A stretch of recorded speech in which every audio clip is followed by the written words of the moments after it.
السلام علیکم، میں حفظہ بھائی آپ ساتھ ہم خیال شیعہ اثنائے عشری کے 7ویں امام علی رضا علیہ السلام کو جب مامون رشید عباسی نے مدینہ منورہ سے خراسان میں بلایا تو حضرت امام علی رضا علیہ السلام اپنے جد بزرگوار نبی اکرم صلی اللہ علیہ وآلہ وسلم سے وداع کرنے مسجد نبوی میں گئے۔ آپ بار بار آپ صلی اللہ علیہ وسلم کی قبر مبارک سے وداع کر کے باہر آتے اور پھر پلٹ کے وہی چلے جاتے، اور ہر بار آپ کا کریا کی آواز بلند تر ہوتی جا رہی تھی۔ لوگ جمع ہونا شروع ہو گئے، جیسا کہ واقعہ کربلا کے بعد لوگوں نے بنی ہاشم کا بہت زیادہ خیال اور احتیاط کرنی شروع کر دی تھی۔ جب خراسان سے مامون رشید عباسی نے امام علی رضا علیہ السلام کو گرفتار کر کے لانے کے لیے اپنے بندے بھیجے تو لوگ بہت زیادہ محتاط ہو گئے تھے۔ انہوں نے ہر وقت دھیان رکھنا شروع کر دیا کہ امام علی رضا علیہ السلام کے بارے میں مامون رشید نے کیا حکم دیا ہے۔ جب آپ کے گریا کی آواز بلند ہوتی گئی تو راوی کا بیان ہے کہ اس وقت میں حضرت امام علی رضا علیہ السلام کے پاس گیا، سلام کیا، آپ نے سلام کا جواب دیا اور میں نے انہیں اس سفر کی مبارکباد پیش کی۔ تب حضرت امام علی رضا علیہ السلام نے فرمایا کہ ابھی تم میری زیارت کر لو، جب کہ میں اپنے جد بزرگوار سے بچھڑ کر دور جا رہا ہوں اور اسی سفر میں تنہا ہونے کی حالت میں دنیا سے اکیلا گزر جاؤں گا اور مجھ کو ہارون رشید کے پہلو میں دفن کیا جائے گا۔ اس کے بعد امام علی رضا علیہ السلام کے چند اصحاب کا کہنا ہے کہ حضرت نے فرمایا جب میں مدینہ منورہ سے روانہ ہونے لگا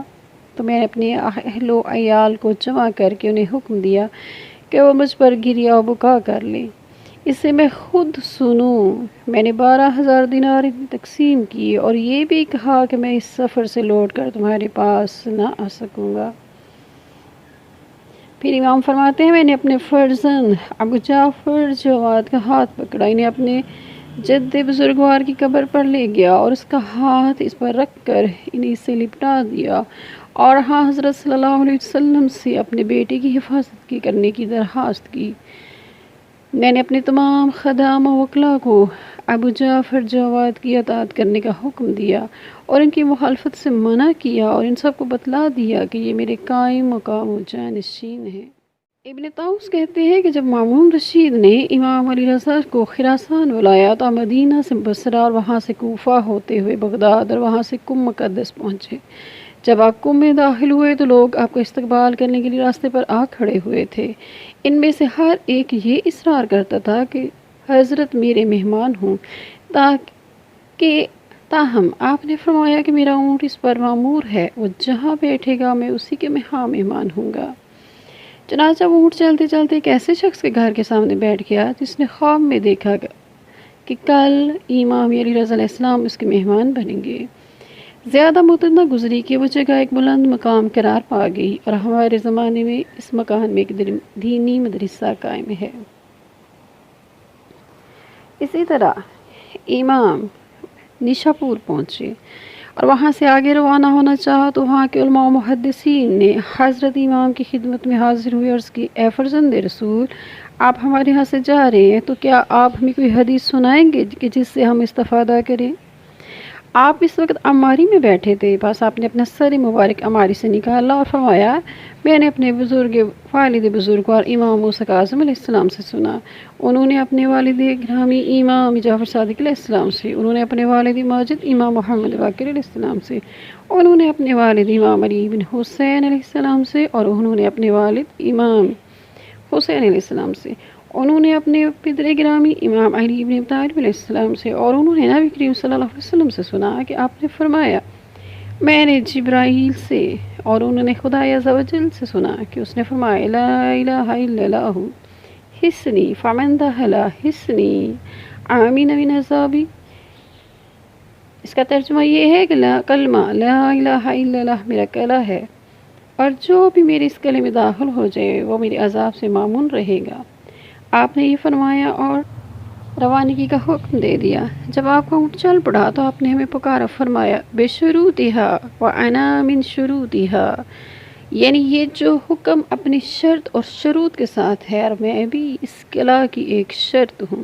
یعنی مجھ کو امام برحق ماننا بھی اس قلعہ میں داخل ہونے کی ایک شرط ہے۔ ابو سلت جو امام علیہ السلام کے خاص اصحاب میں سے ہیں، ان کی روایات مستند ترین سمجھی جاتی ہیں، فرماتے ہیں کہ اس سفر میں جب امام علیہ السلام سرخ نامی گاؤں میں پہنچے تو وہاں کے لوگوں نے عرض کی، اے فرزند رسول، وقت ظہر ہو چکا ہے، آیا آپ یہاں نماز ادا نہیں فرمائیں گے؟ اس بار آپ وہیں اتر پڑے اور وضو کے لیے پانی طلب فرمایا تو وہ لوگ کہنے لگے، پانی تو ہمارے ہاں ہے نہیں۔ یہ سن کر آپ نے اپنے دست مبارک سے زمین کو کریدنا شروع کیا، پس وہاں سے اتنا پانی ابل پڑا کہ آپ نے اور آپ کے تمام ساتھیوں نے اس سے وضو کیا، اور پانی کا یہ چشمہ اب بھی وہاں موجود ہے۔ پھر جب آپ ثنا آباد شہر میں آئے تو آپ نے اپنی پشت مبارک سے ایک پہاڑی کے ساتھ ٹیک لگائی اور اس کے پتھر سے اب تک ہانڈیاں تراشی جاتی ہیں۔ آپ نے فرمایا تھا، خداوند اس پہاڑی کو نفع بخش بنا دے اور ہر اس چیز میں برکت دے جو اس کے پتھر سے بنے ہوئے برتن میں کھائی جائے،